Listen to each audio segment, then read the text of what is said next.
Hi, Vu here, and today we're going to talk about something very sensitive, capitalism. And I know you probably read the title, and I know what you're thinking. Wow, Vu, I didn't know you were such a communist.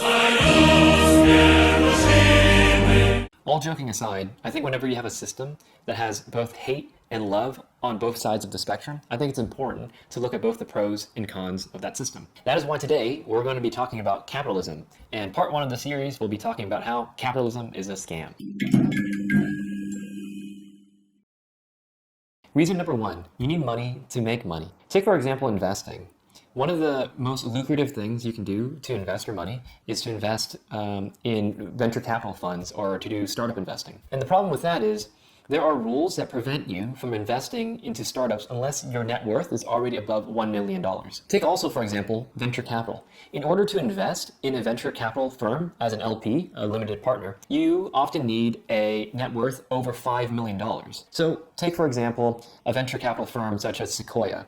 Sequoia invests in many different startups, many different companies throughout their lifetime. And in the tech world specifically, there has been a huge creation of wealth that normal people are missing out of.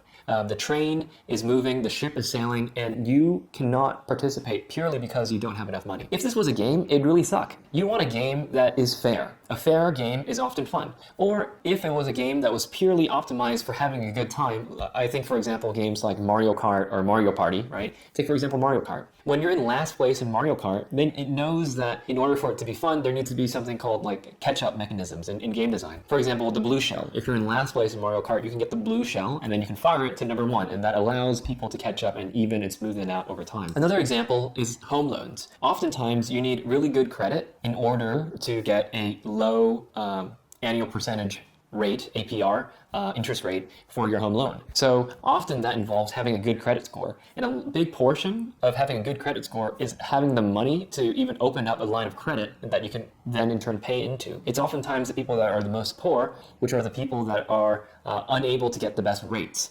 And the people that are poor and have bad rates can't easily buy a home. And a home is one of the best vehicles in which you can get generational wealth over time. That's how you build your net worth over a long period of time. I'm not saying that if you're poor, you're going to automatically have a bad credit score, but a lot of these things make it very difficult in order for you to get a good credit score. There are other examples here that directly relate into how much money that you have. For example, there's a lot of products out there from banks, and it's called a pledged asset line of credit, PAL. Literally, if you have more money, they're going to offer you a better rate.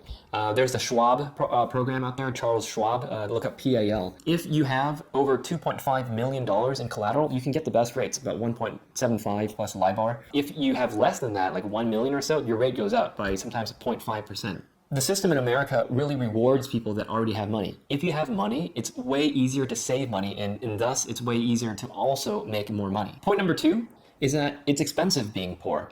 This is kind of in line with the rich get richer, but really the system is set up where the poor actually get more poor. This is something that it's kind of counterintuitive, right?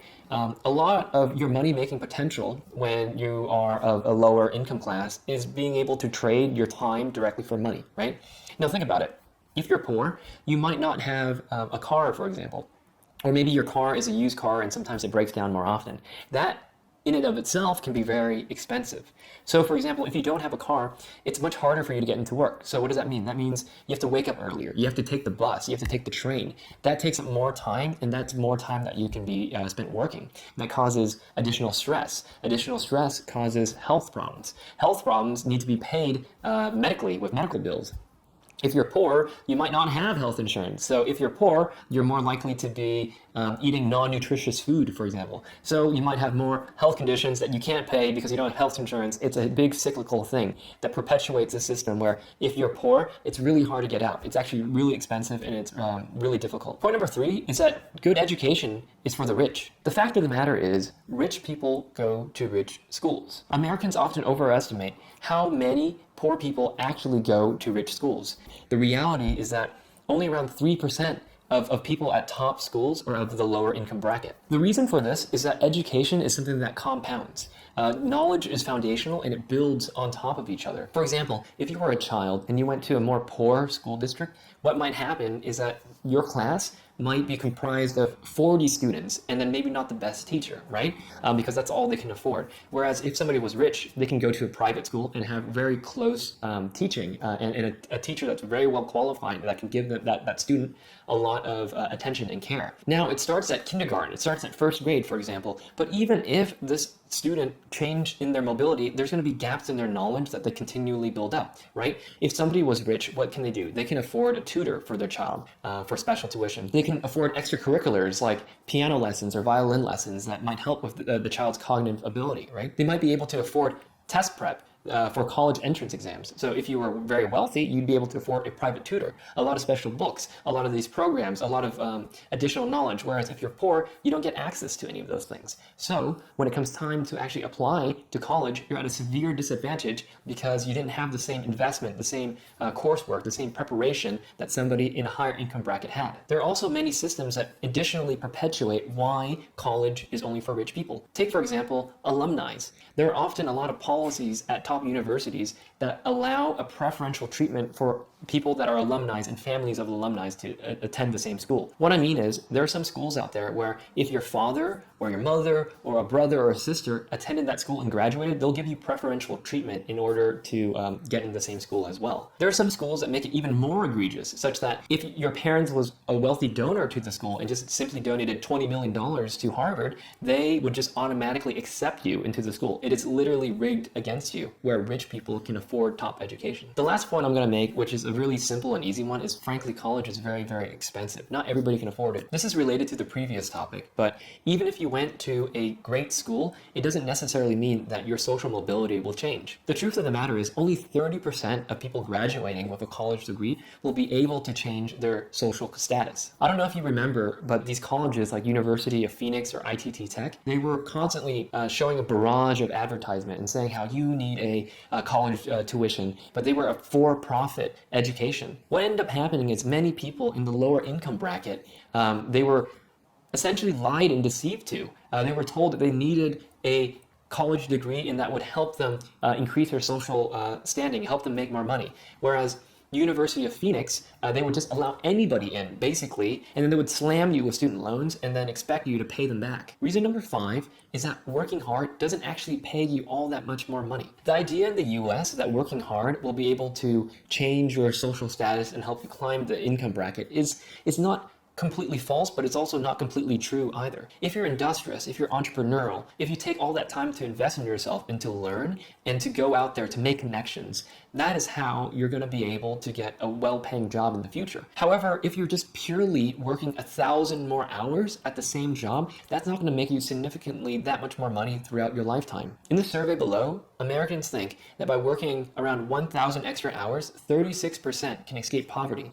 But the truth here is that only 12% actually manage to do. There's a big discrepancy on the concept of if I work hard, I can just escape this. The truth of the matter is, unfortunately, if you're making $7 an hour, $8 an hour, if you just work 1,000 hours more, that's just only going to net you $7,000 more. You're trading your time for money, and that doesn't scale. That only goes up so much. Reason number 6 is that sometimes this system can actually perpetuate poor financial decisions. Take, for example, how many commercials you've seen. How many rappers out there rap about all that bling and all that life and about how you need a new car and all that stuff like that.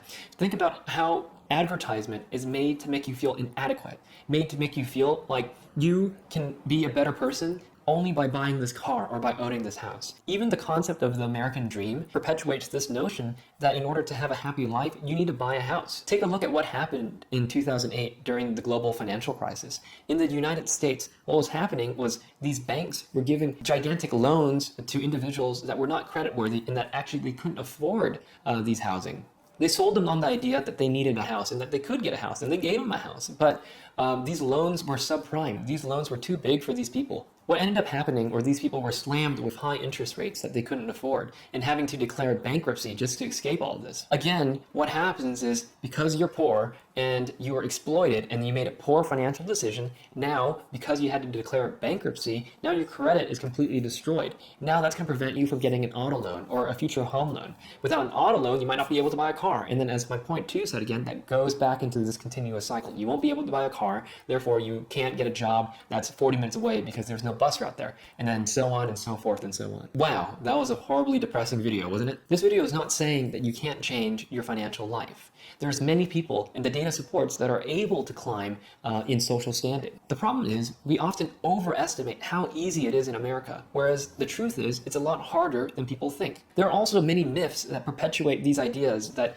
if you just work, quote, harder, then you can change everything. Although it's true, working harder is the only way you can change your life, you have to be focused on the correct things. I myself am an immigrant, and my family came here with absolutely nothing. And I, through a lot of luck, hard work, but even more luck, I was able to climb in my social standing. The important thing to take away from this video is that there are mechanisms. Sometimes they're not malicious, but they can keep poor people being continually poor. We have to look at the problem holistically and look at what our misconceptions are so then we can tackle the problem. As depressing as this video was, there are a lot of reasons why capitalism is actually really great. I would claim that I am a capitalist, so you don't have to worry? I don't know.